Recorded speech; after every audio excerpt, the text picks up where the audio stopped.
মায়ের গর্ভে যখন ছিল গো মা বোনেরা, তখন একটা অলৌকিক ঘটনা হয়েছিল। বলেন সুবহানাল্লাহ। সেই ঘটনাটা কি হয়েছিল আমার মা বোনেরা? মায়ের গর্ভে যখন আব্দুল কাদের জিলানী রহমতুল্লাহ আলাইহি যখন ছিলেন, তখন এক ভিখারি এসে আসলো, বলল 3 দিন আমি অনাহারে আছি মা। ও মা জানেন আমি 3 দিন অনাহারে আছি, আমাকে তুমি ভিক্ষা দাও। আর উম্মুল খাইরের যখন চেহারাটা যখন দেখলো, চেহারা তো ঢাকা ছিল, হাতটা যখন বাইর করে ভিক্ষা দিতে গেল, ওই সুযোগ বুঝিয়া হাতখানকে শক্ত করে চেপে ধরলো ওই ভিখারি। খারাপ নজরে তাকে দেখলো আর উঠানের মধ্যে টেনে লেসে টানাটানি করতে লাগলো। তখন ওই মা তখন মনে মনে বলল, মাবুদ গো, আল্লাহ তুমি আমার ইজ্জত রক্ষা করো, ও আল্লাহ তুমি আমার ইজ্জত রক্ষা করো আল্লাহ। আর আল্লাহ তখন আব্দুল কাদের জিলানী রহমাতুল্লাহ আলাইহি এমন একটা পাওয়ার দিল, সে মায়ের উদ্দুর থেকে বাড়িয়া বাঘ হয়ে গেল। বাঘ, সুবহানাল্লাহ, বাঘ হয়ে গেল। ওই বাঘ হয়ে তখন ওই আব্দুল কাদের জিলানী বাঘ হয়ে তখন ওই ফকিরটাকে দিয়ে একটা আছাড় মারলো। আছাড় মেরে তাকে দুনিয়া থেকে বিদায় করে দিল, আবার মায়ের উদ্দুরে চলে গেল। সুবহানাল্লাহ। আমাদের এই পৃথিবীর মধ্যে বড় পীর বলতে গেলে আব্দুল কাদের জিলানী রহমতুল্লাহি আলাইহি, এত তার পাওয়ার ছিল, আল্লাহ দিয়েছিল। বলেন সুবহানাল্লাহ, সুবহানাল্লাহ। একদিনকার আর একটা কথা আমরা হাদিসে পেয়েছি, যখন মায়ের গর্ভে ছিল মায়ের আঙ্গুর খেতে মন গিয়েছিল।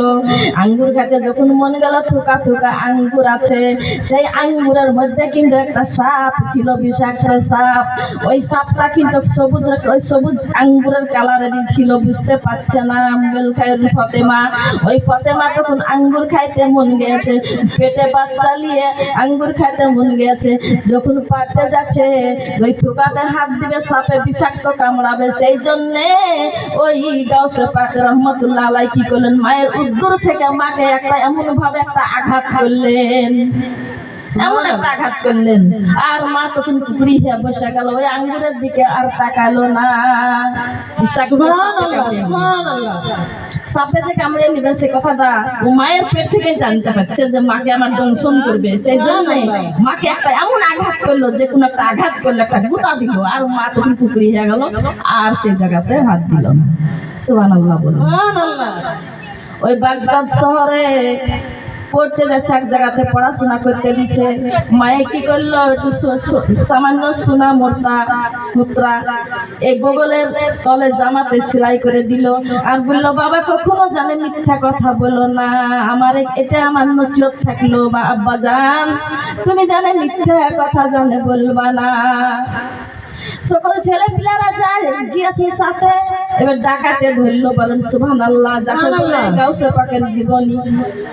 ডাকাতে যখন ধরলো সবাইকে, সবারই মাল যা ছিল টাকা পয়সা ছিনিয়ে সব নিয়ে নিল, কিন্তু ওই আব্দুল কাদের জিলানী রহমতুল্লাহি আলাইহি লুক করে দাঁড়িয়ে আছে, সে লুকাছেও না, কিছুই বলছে না। বলেন সুবহানাল্লাহ। পালাছেও না, লুকাছেও না, কিছু বলছেও না। তখন বলছে তুমি কেন চুপচাপ দাঁড়িয়ে আছো বেটা, তুমি কেন কথা বলছো না, তুমি আমাদের সাথে কোনো কথা বলছো না, তুমি পালাছো না, কিছু বলছো না, কাঁদছো না। তখন বলছে আমি কেন পালাবো, আমি তো সত্য কথার মানুষ। বলো তোমাকে চেক করা হবে, তুমি এখন দাঁড়িয়ে আছো, তোমাকে চেক করবো, তোমার কাছে কি আছে। তখন দেখতে দেখতে দেখলো এতই সুন্নাহ মুদ্রা পাচ্ছেন।